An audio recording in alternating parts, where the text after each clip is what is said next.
Buenas noches from beautiful Barrio Huanuca in Matagalpa, Nicaragua. It is November 5th. It's been about a month since I did a post. I told you all ahead of time I wasn't going to post for the sake of posting until something came up. So, a couple things. I've been here officially as a resident for almost 6 months, which means it was time for me to update my ID card. So here we have a national ID card, a cedula. It doesn't matter if you are a citizen, native born, if you are a long-term resident. Everybody has this national ID. It's separate from the optional driver's license, but this would be the equivalent to your state ID card, only it's a national ID card. So for my residency plan, I am under the Pensionado for pensioners. Pensioners and rentistas, people who are here based off of investments made and living off the residuals of that investments. We are under a 1-year temporary application for residency that every 6 months you have to update the ID card. The third option for residency is investors, people that put at least $30,000 into the local economy and create jobs in a country of high unemployment. So they get a 5-year residency card. They still have to update the ID every 6 months. Part of that is to ensure that you're living where you say you are. So if you need to update your address, you go get a new cedula. Also, we have a restriction. We can only be out of country for up to 180 days out of a year. So when I go to apply to update the reissue of the card, I have to bring photocopy, a single copy that's the front and back on one page of the cedula, which shows my address and the expiration dates and such. The other is I need to bring several copies of my passport. So the demographic page with the photo on it and when it expires, and a copy of all pages where there are stamps. So that way they can add up and determine whether or not I exceeded my 180 days out of country in any given period, and that my visa stamps and everything are in order. So really like 5 pieces of paper, and I'll do this twice a year. Information changes here. It's fluid. We don't have every single little detail of law written down on a website somewhere. I've gone over this in the past. So you really need to go and look for the answer of the day, since it's not something you can just access off the internet. And if you talk to people who have done a similar thing recently or long ago, things may have changed. So in the last year, many of the rules for residency have changed. A bunch of the benefits disappeared a year ago. As of about a little more than a year ago, a law was repealed that removed the benefit for bringing household goods down. You used to get $30,000 worth of household goods tax exempt to import. That's gone. You used to get $50,000 for home improvements. You either buy, build property here and you put in high quality, you put in solar, you put in new windows, you do land improvement, property improvements. You used to get $50,000 in tax exemption buying locally to improve the home. That's now gone. The one they kept was the vehicle that you could import, but importing a vehicle is more expensive than buying a vehicle here locally.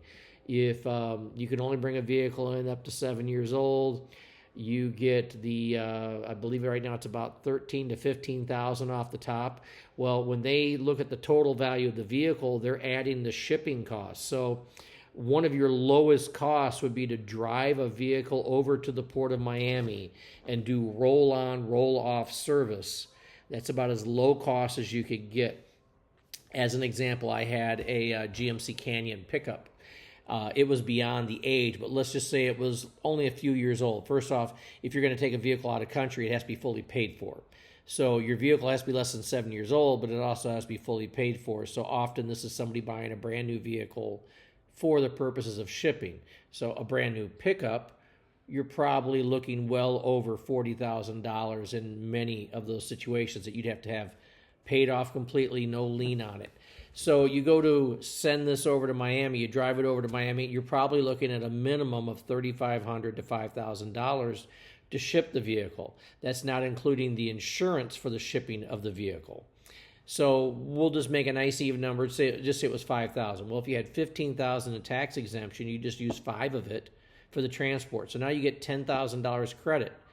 Didn't we just say the vehicle is going to be at least $50,000, $40,000? So we'll lowball and say it's a $40,000 truck. Now you're going to take $10,000 off the value of it. You're still going to pay taxes on $30,000 worth of truck, and the import taxes here are 15%. It's a small chunk of change to bring a used vehicle here, and then you have to get it registered, and then you have to, the insurance here is affordable. But good luck finding parts or a mechanic that can work on your U.S. vehicle. A lot of people will say, well, I'll just get a Toyota Tacoma because it's just like the Hilux. It's similar to the Hilux truck. It's not identical to the Hilux truck. They don't have interchangeable parts.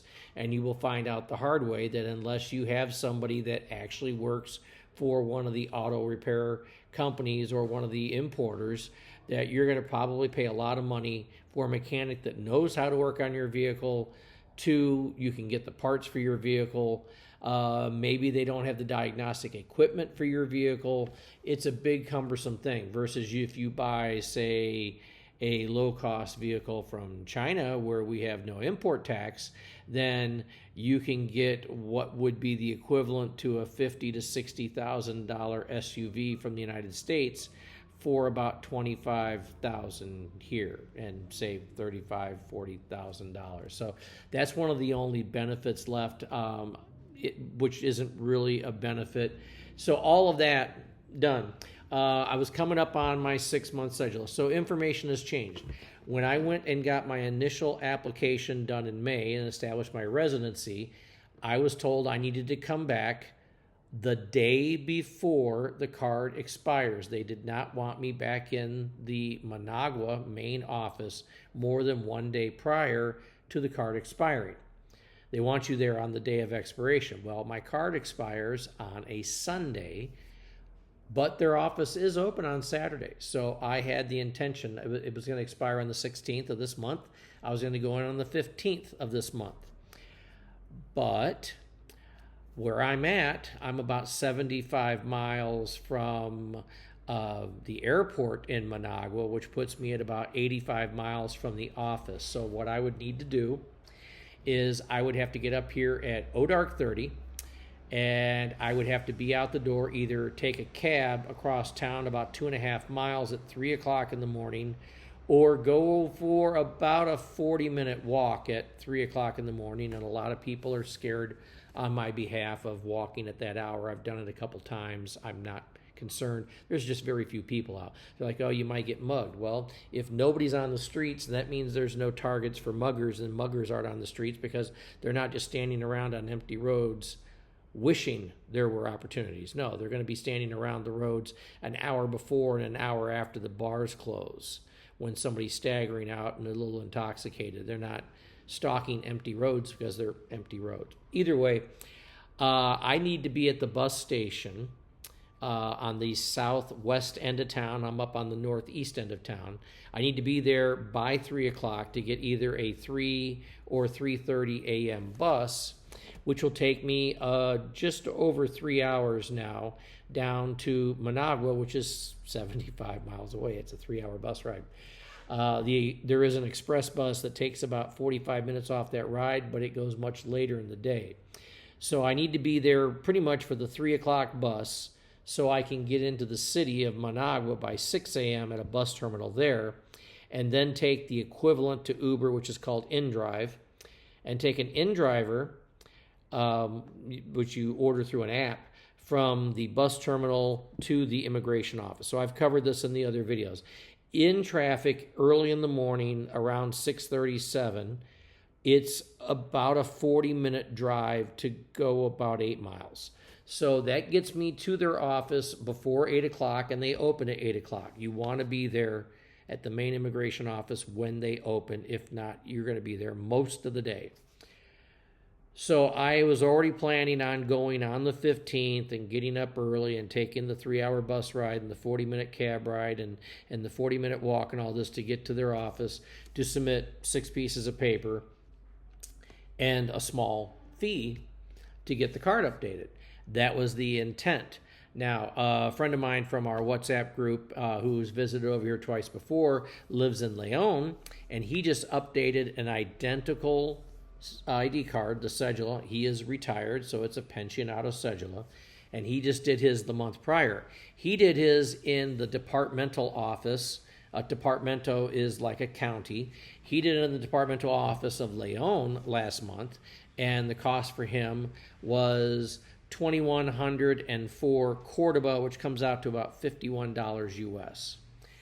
And he did it from there. Now, I was shocked by that. I thought he had gone to Managua to do it, but no, he said he did it in Leon.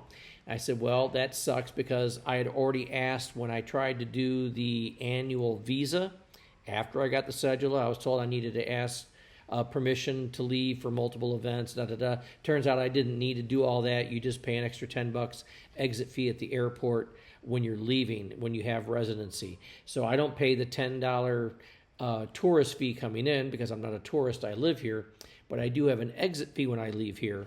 And it also helps the government document how many days out of country I am to ensure I don't exceed the 180 days. So I was a little confused by that, but at least, he did it a month ago, and now I know the price. And he was able to go and then come back a week later and get it. And I said, well, that's strange because I was told don't show up more than 1 day prior. Well, then if you have to come back and get it, that means I got to come back and do all this again with Managua again, which is another get up at 2 o'clock in the morning, leave the house by 3 o'clock in the morning to be on a bus for another 3 hours, 40-minute bus or cab ride to get to the office, and then reverse it. It turns into a 12 to 14-hour day. Now, the buses cost 100 cord, so we're talking like $3 US each way.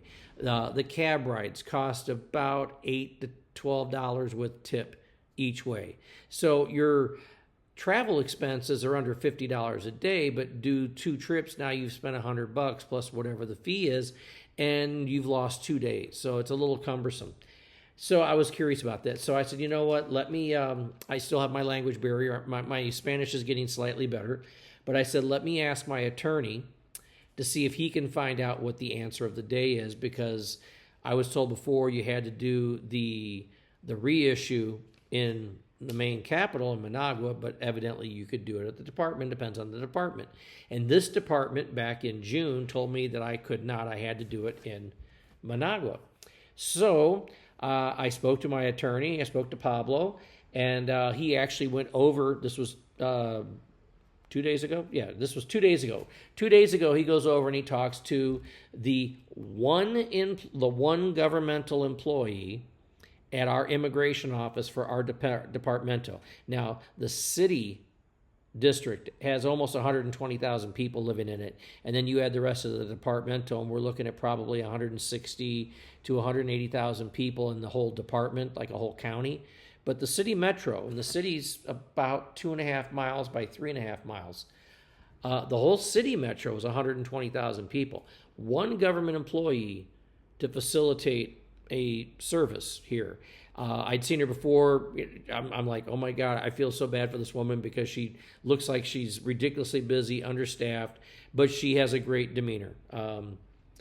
So Pablo had asked her the answers, and I was informed, yes, I can submit the paperwork here locally. I don't have to go all the way to Matagalpa for the reissue, but I need to submit it 2 weeks early. Well, I am now less than 2 weeks. I had been planning on the day before as instructed back in May. I was adjusting the idea that maybe I was going to be going a week early to have to come back a week later. And then I was informed, no, I can do it locally and forego all that travel, but I need to do it 2 weeks out. So the understanding was you need to go ahead and do it the next day. I normally have class Monday, Wednesday, Friday for my Espanol, normally about 10 o'clock in the morning, and that office doesn't open until 8 in the morning. It's about a little more than a mile and a half from the office to where I take my classes. So I was curious if I was going to be really under the wire or not. So the instructions that were given to me through my attorney was be at their office at 6 o'clock in the morning. They open at 8 o'clock in the morning so you can be the first person in line and be out the door, because what you need to do is relatively simple. It's like, okay, so I'm planning. I have my copies. Now, the payment. If you go to Migracion General in Matagalpa, you make all payments there, and you have to pay for the forms and you pay ahead of time while you're there. You pay first, and then you show a receipt to a different person. So there's a pay window. The people handling your application do not touch money. The people handling money do not touch your application. They're completely separated. So you'll see somebody, they'll tell you what form to fill out, and they will send you over with a piece of paper, and you will then be told how much to pay to complete the form. You pay for the money, you complete the form, and then you bring the receipt and the form over to the person handling your paperwork, and that's how they keep documents and paper separate, so one person isn't handling everything and keeps things more on the up and up. Well, I was told that you couldn't pay at this office. So I was like, okay, well, I know you got to pay before they do the work. And the instructions given to the attorney was, well, no, she can't accept payment there. You're going to submit your paperwork 2 weeks out, slightly less, and then you're going to be notified by Managua on how to pay, which I thought was very strange. So just out of curiosity, I look online and I find some information for Migracion in Managua, and in Managua it says you can pay at all the Banpro banks, which is like the largest of the 3 banks here. And I was like, okay, so I can pay at a Banpro bank. That's how I'm going to make payment, because I was informed you couldn't pay at the Super Express convenience stores like I do my electric bill for my third-party shipping of stuff. So I went ahead and I tried to proactively go to Banpro so I could pay ahead, have the receipt, give all the paperwork to her, and be done with it. And the local Banpro office bank says, no, we don't take those processes, and we don't take that money. And I was really confused at this. So I went ahead and told my attorney, and he says, well, all you can do is just wait till tomorrow and find out and do what you got to do. But yeah, do it sooner than later. So got up at 4 a.m. this morning to be out the door on foot by 5 a.m. this morning so I could be at that office before 6 a.m. this morning. Got there at like 5:50. I was the first person there. By the time 8 o'clock hit, we had 25 people in line. Remember, there's one employee to handle everybody. And I guess with the average customer, it takes about 20 minutes. So that's a minimum of 6 hours continuous work for her without interruption. And I'd met with her before, language barrier on my behalf, but she was polite, no problems or anything. And she had recognized my attorney from the prior visit, so I kind of stand out in the group, so she knew who I was. I've got my paperwork in hand. She sits me down, and then she tells me that it's going to be $4,084 Cordoba, and I was under the assumption it was going to be $2,104 Cordoba based on what my amigo paid a month earlier in the other department. And they would only take Cordoba, they wouldn't take dollars. I had extra dollars, so I'm like, oh no, here we go. And she's like, no, just go across the street to the gas station, which she was great. So I run across the street to the gas station. Very clean gas station. It had a public bathroom, which is rare here. And the bathroom was clean. ATM worked. ATM charged normal prices, which are pretty much set around the country. And I got the money I needed, and I grabbed a cup of coffee because here I am. It's like I'm up 5 hours, and I haven't had breakfast. I haven't had coffee. I did have my Camelback, so I had water. So I get a little coffee down. I go across the street, back over. I walk in. I show her I got my money, and I paid up. So ultimately, I paid $111. So for those of you that are filing residency and are trying to expedite everything, and you haven't listened to some of the horror stories or haven't really figured out why you need residency as quickly as you think you do, most people don't. I had my reasons. Some of that has changed.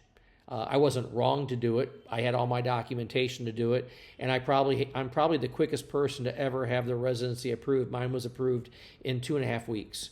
From submission, in-home interview to cedula in my hand. It was like neck break speed. Nobody else had heard anybody be processed that quickly.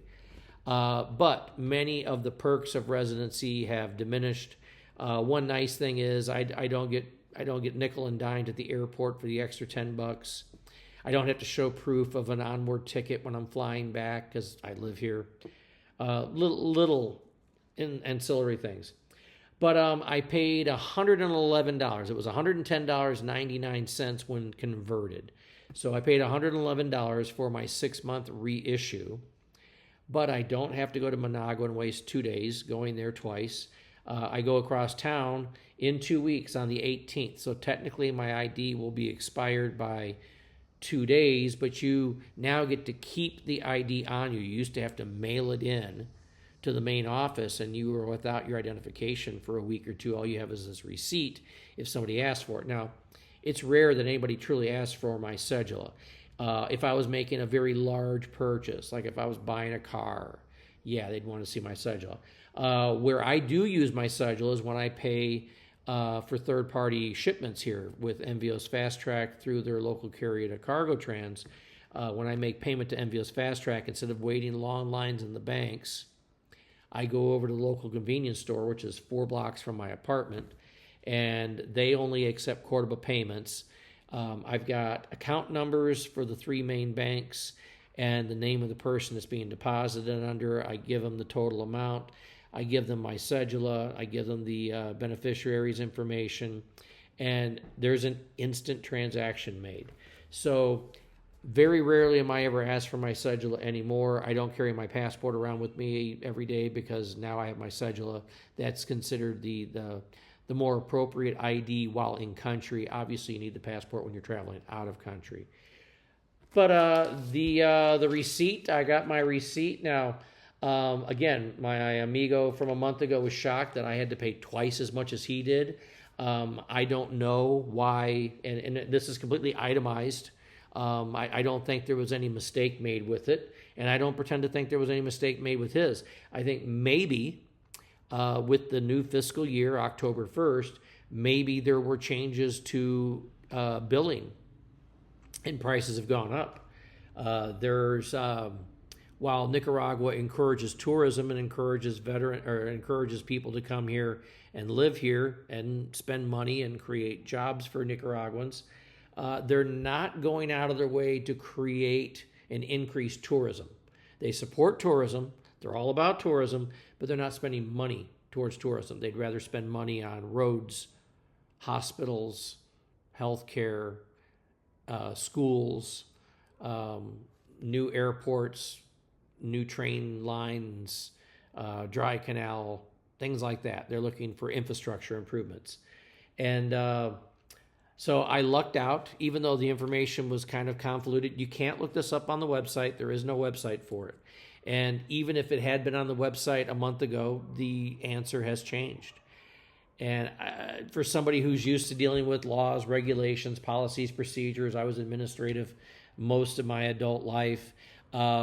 It's different, but I'm getting used to it because, quite simply, it's a small country, and they don't need to post every little detail for the world to read because not everybody's going to read it, and it's not going to make that much difference because you're still going to go to the same person to get the same service done, whether or not you tried to research it online. It would be nice to think that there was enough money to go around that they could just create jobs to create websites, to create content, and then monitor that content for accuracy and making it up to date.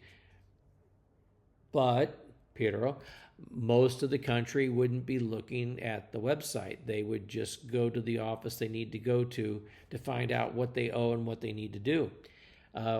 So I spent $50 more than I expected, but I'm not doing 4 $3 bus rides. I'm not doing 4 $15 cab rides. I'm not wasting 28 hours of travel over 2 days going to the capital. And my time is worth more than that $50. So this was a win.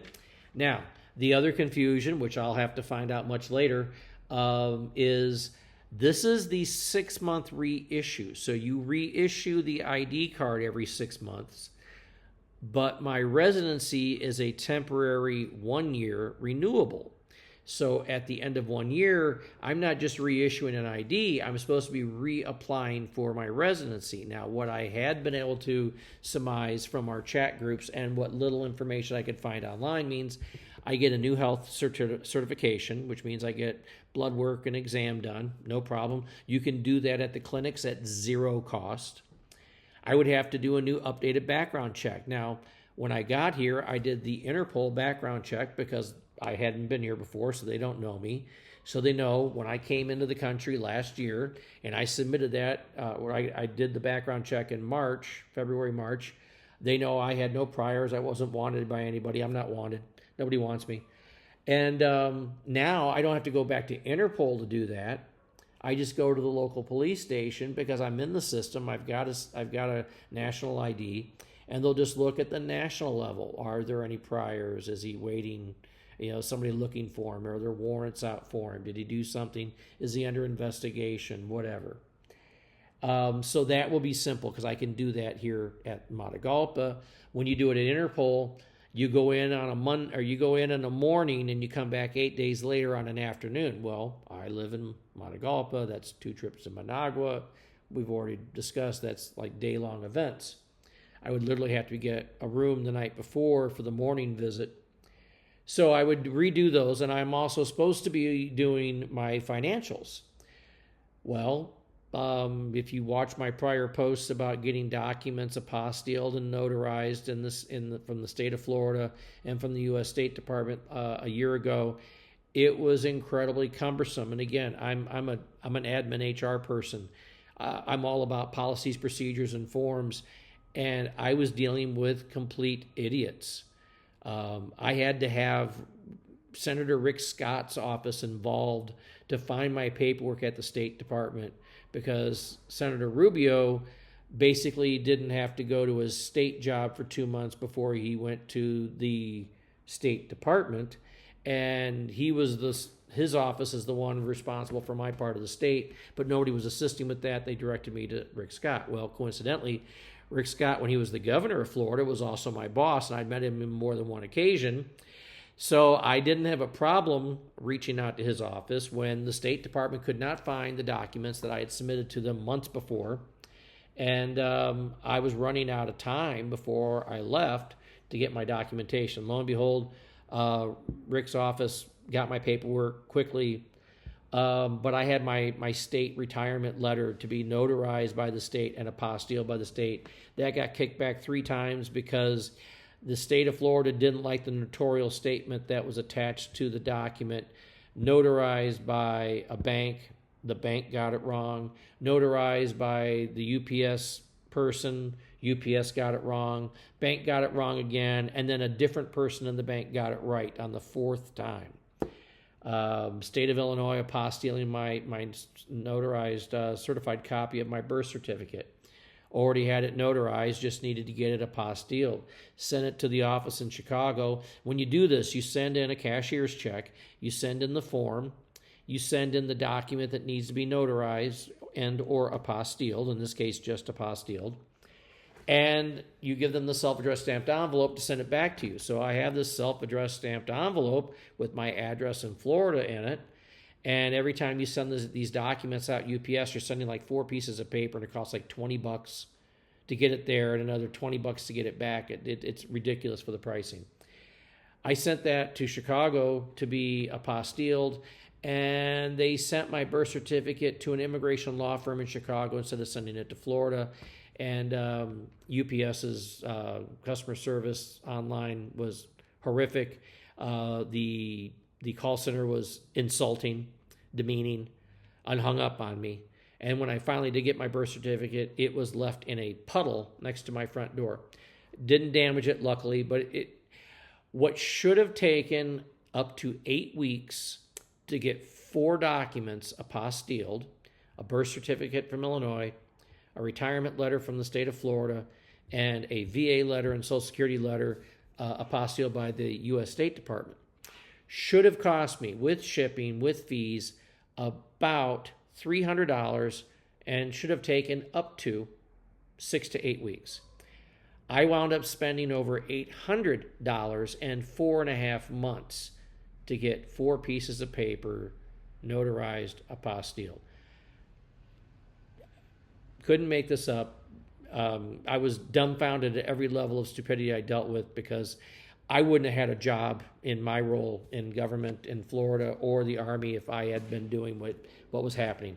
Either way, I'm under the instruction that next May, when I go to reapply, I need to update my financial documents, and I will need to do the health certificate and the background check. Well, the amigo of mine from Leon has been doing the 6-month reissues for 3 years now, and he's never had to resubmit financials for his pension. And some other people who applied 2-3 years ago for their Pensionado also have not had to do that. So this may be a new law. The information that I'm reading and hearing may be wrong. Things may have just changed recently. I did show people, they were shocked when I told them I had to make a deposit equivalent to a one-way plane ticket back to the States in the event that I was being ejected from the country. So if for suddenly Nicaragua says, sorry, you're no longer wanted here, they are holding the money to ensure I have a ticket out of here so I don't become a burden to society. And you have to get a couple different plane quotes, for a ticket, and you deposit the money in kind, da-da-da-da. Well, somebody that applied 8 months before me did not have to do that, so they were shocked. So there was a new rule. So I am uncertain yet whether I will be resubmitting financials. Now, when I handed in my certified copy of my birth certificate that was apostilled and translated and such, Nicaragua actually kept that copy. So I had a scanned copy on the computer. I don't have a hard copy. While I was back in Florida a month ago, I went ahead and resubmitted for 2 new certified copies of my birth certificate, because I won't need to hand them back into them anymore. But at the moment, I don't have a hard copy to show somebody in some strange, unique situation that I would need to present a certified copy of my birth certificate. I don't have a physical one with me. I only have a scanned image on my computer. And I think about the only way I could realistically think about why I would need one is several years from now when I need to update my passport. If for some reason I lost all identifications and they want source documents, your birth certificate would be one of them. I have sent off for the updated state pension letter. We'll see if that shows up or not. I was waiting for the cost of living increases with Social Security and VA, which were just announced 2 weeks ago, and to be able to create new pension letters.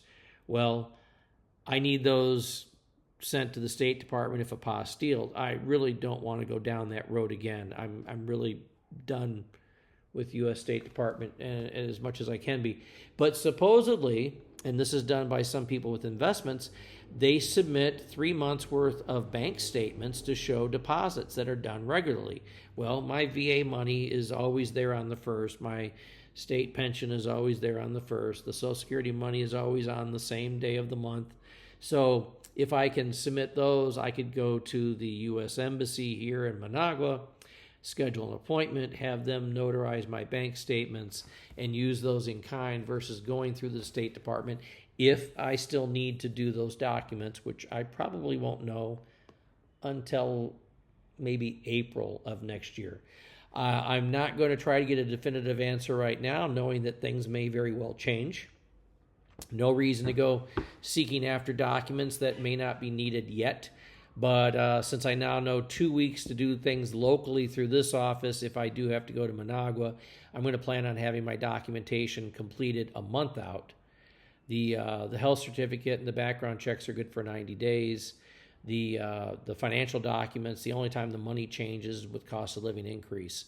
So state of Florida's fiscal year is July 1st and the Fed's October 1st. So I print those out accordingly. But yeah, this was a win today. I got my miles in. My ankle's still painful, but I got some severe walking done today. I think I took the watch off to charge it. I think I'm at 15,000 steps for the day, which is more than I normally do. A little more than a year ago when I was a complete hermit still in Florida, I was doing about 3,500 steps a day. I think right now I'm averaging about 65 to 7,000 a day. And then on days where like I did the videos of walking and doing the events, I'll get my 10,000 easy on those. I do want to do more walking. The foot still hurts. Haven't got a resolution about that yet. I may not get a definitive answer on that until I go back in February, as I haven't seeked out a local podiatrist yet There's a couple things I need to do locally now that I'm a little more established. I'm a little more confident with the Spanish, but we're getting there. Speaking of Spanish, I am still suffering through the hardest part of Espanol, which is conjugación del verbos. And if you're not familiar with what I'm talking, I'm sure there's going to be some people laughing at this point. If you look at any one verb in English, and let's just say we're looking at the simplest form, present tense. The verb has different spellings based on I, you, he, she, they, them, we, male plural, female plural, them plural. And then there's present tense, there's present simple, there are over 45 different ways to write each verb in the Spanish language. Yeah. So memorization isn't what it once was. I was great at memorizing in my youth, a little harder now. I have the easiest time is reading. Reading Espanol is the easiest portion of it for me. There is so much similarity. Also, if you've ever had to deal with medical or legal terminology, the Latin roots kind of give away a lot of it. Sometimes you look at the word and it's spelled crazy, but if you sound it out phonetically, you hear the word in English and you go, oh, well, that actually makes more sense than how we write it in English. But yeah, I'm still struggling. So the reading part's the easiest. Enunciation's with practice. You listen and you repeat like a parrot. So one of the first things I learned to say here was Lo siento, todavía estoy aprendiendo español. Sorry, I'm still learning Spanish. Other than gracias, things like that. You learn the greetings of the day. The morning is anybody? Yeah. Okay. How about afternoon? Yep, that's the second one. There's an evening, and there's the after hours one I never remember because I'm never out that late. But you have buenos dias, you have buenas tardes, you have buenas noches. Well, how is each one? Buenas tardes is morning until noon. Noon until 6, you're looking at buenas tardes. And then after the 6 o'clock, you're pretty much at 7 on is buenas noches. Well, here we're dark about 6:30. So it's a little more in line. And the fourth one I still don't remember is after midnight until the wee hours of the morning, and I'm asleep at those hours. I'm not talking with people that are out those hours. I'll get there one day. But, basic greetings. I have a hard time listening to people speak and comprehend what they're saying. And it's not just about speed. It's hearing the word and trying to visualize it. I'm a visual learner, so the reading part's the easiest.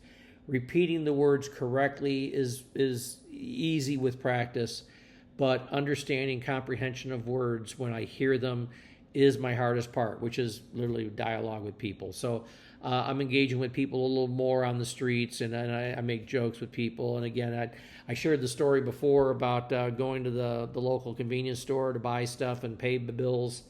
And they were trying to bring me up in the front of the line, and there was other people that had been there for a while. And I said, no, jubilado, no tengo prisa. I'm retired. I'm not in a rush. No worry. And the kid in front of me looks over, and really slowly, but good English, looks over. He goes, just chilling on vacation? And I was like, no vacaciones, mi permanente residencia en Matagalpa. And they look at me and they go, you live here in Matagalpa? I'm like, sí, Barrio Huanuca. They go, you live in Barrio Huanuca? I said, soy gringo of Huanuca. And everybody starts chuckling because the more this kid asked me in English, the more I was able to respond a little bit in Spanish. But they're very surprised that a foreigner wants to live in this barrio. Barrio Huanuca has a history, has a reputation of being rough around the edges. I'm on the southern end of the town, of this neighborhood. I'm on the better end of it. I'm across the street from a school, actually across the street from 2 schools. Which brings me to another update. My philanthropy in retirement. I've said it before. One of the greatest things you can do here is find ways to support the local economy. I have a hard time cooking for myself with the rheumatoid in my hands. I eat out pretty much twice a day. I'm almost always at Brooklyn Cafe for breakfast, and coffee. And my guilt-free breakfast is a granizado, which is a frozen fruit bowl. They make a puree of a couple fruits and some almond milk and some honey, and then they top it with granola and shredded coconut and chopped up banana. And it's super healthy. It's, again, my guilt-free breakfast and 2 cappuccino especials, and I'm out the door to my Clase de Espanol. That's 3 of the days of the week, but I'm there most mornings for breakfast, and then I have either a very late lunch or I try to have an earlier dinner so I got time to digest before I go to bed and all that good stuff. But I don't do a lot of cooking in the apartment. I do have a couple new items in here. I got myself a juicer so I can start making some carrot juice, cabbage juice, beet juice, celery juice, stuff like that. I bought a slow cooker because trying to cook my beans and my rice, one each, in the rice cooker was a pain in the butt. The rice cooker I had either doesn't cook the food enough or it burns it. So I got a nice slow cooker with a few more options on it. Made up a big batch of gallo pinto. So when I make my gallo pinto, I've learned the hard way. Take the beans you buy, the dry whole beans, put them in the freezer first to make sure you don't have anything crawling out of them later on. Then you bring them out, thaw them, soak them overnight, and rinse them, and then actually cook the beans. And then once you've cooked the beans, then you're going to refry the beans later. So with the rice, you soak the rice, you cook the rice, and you put it in the fridge or freezer overnight before you go to fry the rice. And I tend to put those combined. So I'll have the cooked rice and the cooked beans into a frying pan, electric skillet. Add garlic. I only cook here with olive oil. Then I add cebolla, which is onion. And there's like pickled onion packets, which seasoning's already in them. And I'll use that. So onion and garlic, olive oil, beans, rice, and then I buy chorizo, so I have a meat in there. And then buy some cheese. Cheese here, which is a squeaky cheese. It's kind of like string cheese, but it's got a texture like a tofu, and you can fry it like a tofu. So you'll see a lot of fried cheese here. And and then lastly, I'll have some corn tortillas, and that's a big breakfast. So there's a little bit of meat. You got the beans, you got the rice, you got the tortillas, you got the cheese, and hopefully you don't go into food coma from eating too much. That batch lasted me 5 days here, and I'm happy to eat the national dish. I'm happy to be able to prepare my own national dish on occasions. But again, most of my meals are out in the community, which isn't a bad thing because that means I'm supporting the local economy with pretty much 2 meals a day. The other ways I've supported the local economy, again, I'm not an investor, so I'm not creating jobs, but I was looking for ways that I can support employment indirectly.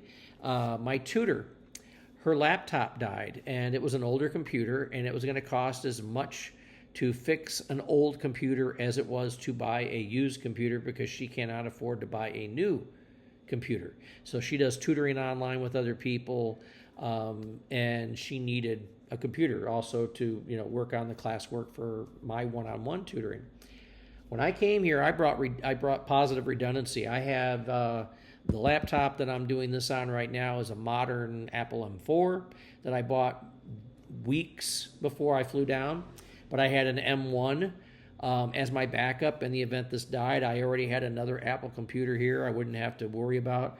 I've got a Mac Mini on the main computer. So how many computers can I use at once? Well, this computer right here is going to be the music production computer. The Mac Mini is pretty much the media computer, and I've done a near permanent loan out on the Apple M1 to my tutor so she can keep earning money to support her family, her mother, her daughter, herself. And again, I had extra equipment here. I'm not currently using it. Put it to use. So I was able to assist her with no actual money out of my own pocket, but with equipment that I had already brought here.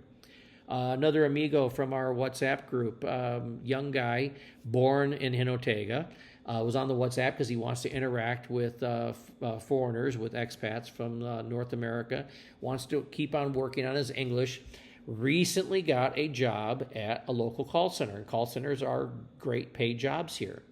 One of the largest portions of the economy other than agriculture for Nicaragua is call centers. Well, he got a job with a call center, but he needed a headset. And he needed a particular kind of headset, and he's doing training right now, but he needs the headset really soon. Well, the headset's like $100, and it's not sold in town. So not only did he not have $100, but he would have to get transportation to another city. Hopefully they have one in stock, buy it with money he doesn't have, and then get back to his hometown and all. I went on Amazon and I ordered it for him. It's a $100 investment into somebody I know to be able to get a job that pays well, that fits his needs, that fits his skill set. And I'm not worried about the payback. If he ever wants to pay me back someday, whatever. To me, it's a one-time $100 investment in a friend. So those were some of the things. So that is the employment side. The other end of this is I have an amigo that I know from downstairs at the local Asado, the little barbecue place downstairs that I brag about, where I can get a steak dinner for under $7. 10-ounce churrasco steak with fried cheese, gallo pinto, salad, salsa, and Maduro platanos, which is the fried bananas with the queso cheese, and a hibiscus iced tea. I can get all that for like $6.50 US. Add the tip, and we're just about $7. It's insane how low the cost of food is here. Well, one of the guys that works there regularly, I've talked to a little bit, and he understood that I love music. I've been involved in music. I'm a music fanatic. I have equipment here. I'm trying to bring a small studio here. And he asked me if I'd like to be involved in sponsoring a local street band. So marching bands are a big thing here. There's private ones, there's public ones, there's ones with the schools. They are about 90% percussion, a little bit of brass, xylophone of all things, and then the dancers with the tambourine or the batons, not tambourines. So there's a local street band here. They are very underprivileged. They are not directly sponsored by a school. They do store their equipment at a school, but the school does not put any money into them. It just literally gives them space, sometimes to practice in the school courtyard and store their gear in one room of the school. Most of the time, and I mean street band, they're literally practicing on the sidewalk and standing in traffic to practice. So he wanted to know if I wanted to assist with that.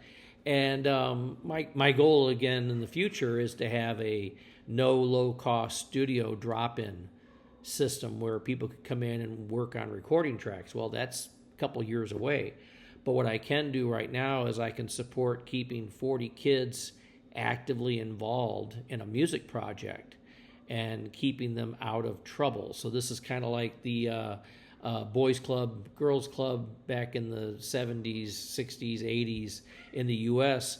This is something that is productive. If you know anything about education with music at a young age, if you can teach children music at a young age, you improve their verbal skills, you improve their mathematics skills, you help them develop self-esteem, they gain a proficiency, they learn internal timing techniques, and they've got something they can brag about. And while they're doing that, they're not getting in trouble. They're not breaking into cars. They're not doing drugs or sniffing glue in a park. They're not getting into fights. They're not getting drunk. So I was like, the opportunity to keep 40 kids, help 40 kids stay out of trouble and learn good skills, absolutely. I have currently invested $630 into the band so far, and my plan is to make a regular monthly contribution. So shirts are being made for them right now. We've already replaced a few drum heads on old damaged equipment. We've bought 2 used drums to replace 2 destroyed drums. And the crew, the people in charge of the band, are currently doing an inventory so we can start itemizing what needs to be replaced first, next, and triage it, because I can assist, but I don't have deep enough pockets to buy, say, 60 drums. If I was buying these from the States, they would average $300 to $600 a piece. And here we're probably looking at about $300 to $400 a piece, and used about $200 to $250 a piece. So long-term project to help out the community. But again, I'm able to indirectly assist 40 kids in a positive aspect. And I've gone over to watch 2 practices so far. And it's kind of funny because they see the strange looking gringo, and they're like, why is this guy here? And I didn't introduce myself. Only 2 or 3 people knew who I was, why I was there, because me being there is irrelevant. I'm not there to offer advice. I'm not there telling them what to play. I'm not telling them how to play. I am just trying to be a silent supporter in the arts and into my local community. So when people come here and say, what can you do to help? Often they try to think of ways to create a business to make money from the local economy. And that means you're taking money out of the local economy. You need to find ways to employ Nicaraguans, not yourself. If you're opening a business here, you can't do it with the expectation that you're going to make a profit. Your realistic expectation is, if you're opening a business here, you want to open a business with the hopes that you can cover payroll. That's why we open businesses here, is to employ people. If you think you're going to make a profit from one of the poorest nations in Central America, that means you're trying to make a profit off of people that have the least amount of money to spend. And I don't know of a widget that you could bring here that isn't already available to somebody through their network of family, because they've been here 15, 18, 20 generations. They've got a cousin, a brother, a sister, a mother, somebody already knows what to do, how to do, and has all the resources to do it themselves. So it's amazing how people go, you know what I want to do? I'm going to do something that nobody's ever thought of. I'm going to open a bar on the beach, and I'm going to sell chicken wings. Yeah, nobody's ever thought about doing it. And I bet you're going to sell beer with it too. Yeah, nobody ever thought about doing that before. Don't you think the locals, because they have one big national brand of beer for the most part, and one giant national high-quality rum, and chicken is probably the most prevalent animal protein available, you don't think anybody had that idea already? If they're not doing it on the beach right now, there's a reason for that. So it's amazing how people just... Hi, I'm going to take everything in the way I thought elsewhere, and I'm going to apply it to someplace I've never been, because obviously it'll work out. No. Kind of feel like I bought a zoo. I bought a band. No, I'm supporting a band. Quietly supporting the band. I'm providing resources, and I'm staying out of doing any kind of influence. So supporting the local economy without trying to affect the local culture is a very honorable goal here.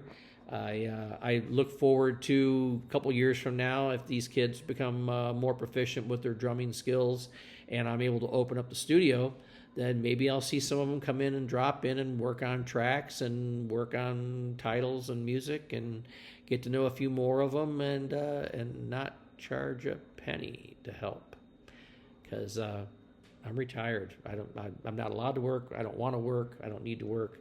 I just need to live a better life down here, focus on my Spanish, eat great food, meet great people, and that should be many people's goals for retirement, is just to not have to worry about bills. I work on a tight budget at the moment, but I don't have to look at the receipts. It's nice to know you can live on Social Security down here, much less having any other form of compensation. I wouldn't be able to go out to all the restaurants I want to 2-3 times a day and still live on Social Security. But I have a budget, and I'm sticking to it, and my cost of living here is great. I don't spend $2,000 a month down here, and you can't live on $4,000 a month in the States. So it's definitely a different paradigm to think through when you realize that you don't have to live check to check, worry about medical bills. I can go to a free clinic and pay $0 for health care. Or I can elect to go to a private clinic. I need to get an MRI done. I might wait till February and do it through the VA. If I do it in the States with the VA, my cost is $0.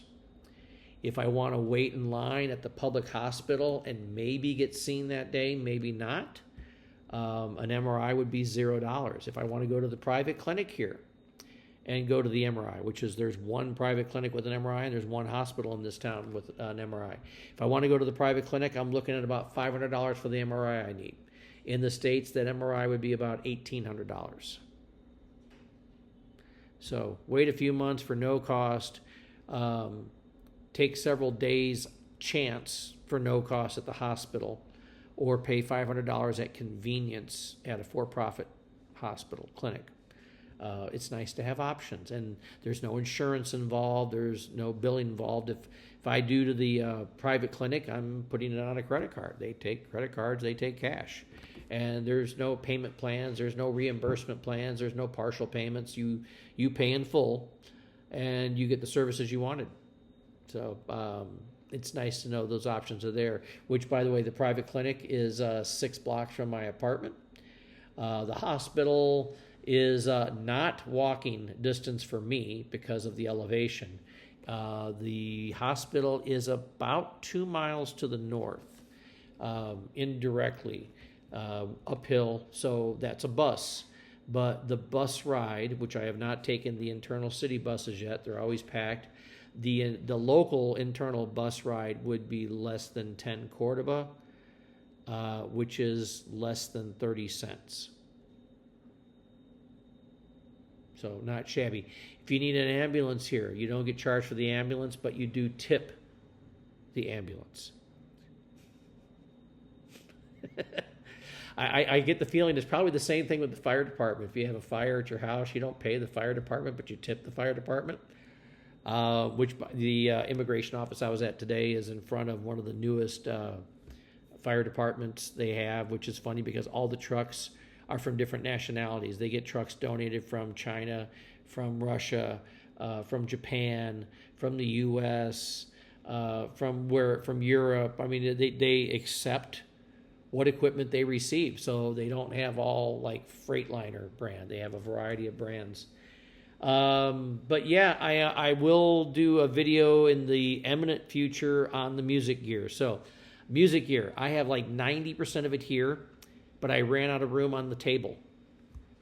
So I needed some like printer or monitor risers.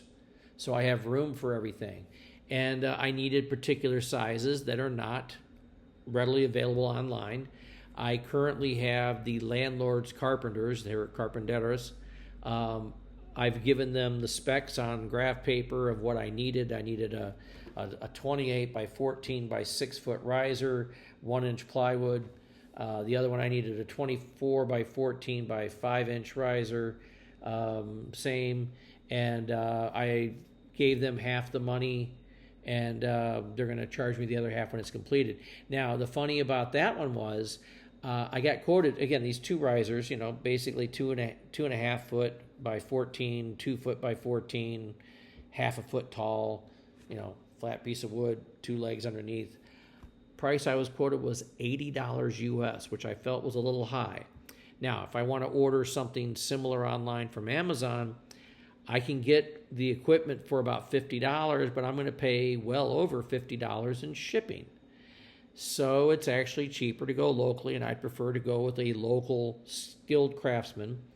But I was still a little concerned that I was getting gringo price. Well, just in our WhatsApp thread, I recently just found out, to prevent deforestation and over-harvesting of wood here, you have to have a permit to buy, sell, trade, transport wood. Home Depot would be freaking out here. Somebody made the example. He goes, yeah, I was staying at an Airbnb and I saw a barn full of beautiful mahogany. And the owner said, yeah, I'd love to sell you some, but we'd both get in trouble. So wood is not readily available, but they don't use it for construction because of the humidity, because of the bugs. We're in a tropical environment. Almost all construction here is concrete and or steel. which makes it durable. Plus, we're also in, well, I am not, but the part of the country is in earthquake zone. So, it makes sense to stay away from things that are bendable, breakable, pliable, warped to humidity, subject to termites. So concrete and metal are the mainstays. But you need a permit to harvest wood, to transport wood, to sell wood. And that's one of the reasons that wood costs more here. And you don't have people just going out into the jungle and chopping down trees for the sake of making stuff. So one way to combat deforestation is to make a permit and a fine for unregulated use of wood. It sounds strange to anybody from the U.S., but when you stand back 3 feet and you think about it, you go, it sounds like a smart way to make sure that you don't deforest your natural resources. This is an agricultural country, and they're known as the breadbasket of Latin America. A large percentage of China's vegetables come from here. We sell food around the world, and it's high quality food. But the shocker in that. So I'm waiting to see these 2 wooden risers. I did order stuff from Amazon, so I have some metal baker's racks as well. Well, I still have synthesizers in storage in Florida, so those are going to be the backups for the day I ever send those. I'll have to buy another table. So what you're going to be seeing in an imminent video is I have 2 Moog keyboards. I have a Messenger, the brand new one that came out a few months ago, and I've got the Grandmother, which has been out a little longer. One's basically new tech and one's slightly older tech. And then I bought everything in the Mother 32 ecosystem. So I have the Mother 32, the drummer from another mother, the Minotaur, 3 more. I've got 6 Moog synthesizers and 2 keyboards to set up with this laptop. And I had to buy a Focusrite Scarlett audio interface to connect everything, because some of it uses traditional 5-pin MIDI, some of it uses the new 3.5-inch mini jack MIDI, some of it is using SPDF, some of it is using, they're all various connections. And I brought a word clock with me on the last trip. What else did I bring? Oh, I brought an in and out box for the MIDI and extra wires. I have many cables for all these connections. The mini amp that I bought before is going to be dedicated to the Flux hands-free synthesizer, and I am waiting on a 80-watt keyboard amp right now with Envios Fast Track, which surprisingly is the longest run on a boat. It is at 35 days. This is the longest I've waited for any shipment so far. Most of the time when we ship stuff through the third-party carrier, and Envios Fast Track is incredible. I don't get any kickbacks from them, but they've been great. The local rep in Managua's name is Sonia. She's phenomenal. More often than not, I'm paying $7.50 a pound to have something by air, and I normally see it between 5 to 10 days. I've seen stuff in 3 days. I did see stuff in 12 days, but it's $7.50 a pound for air. $3 per pound by boat. The quickest I've seen by boat was 13 days, and at the moment I'm at 35 days for the amp to get here by boat. Normally stuff is here in less than 3.5 weeks, about 22, 23 days on average. But we're getting into the holidays, and strange things are happening in the Caribbean right now. So I don't pretend to know what boats are having to do to get from Miami to the Panama Canal, through the canal, and then back up the side to our port, Corinto. But once I get the amp here, I've got the last piece of audio equipment that I'll be purchasing. And then when I go back to Florida in February, I'm going to try to ship some of my stuff down here at that point that I already have in storage. So, I will be doing a video eminently of this gear connected, hooked up, sample some music, because that is my other distraction retirement once I complete more learning of Espanol.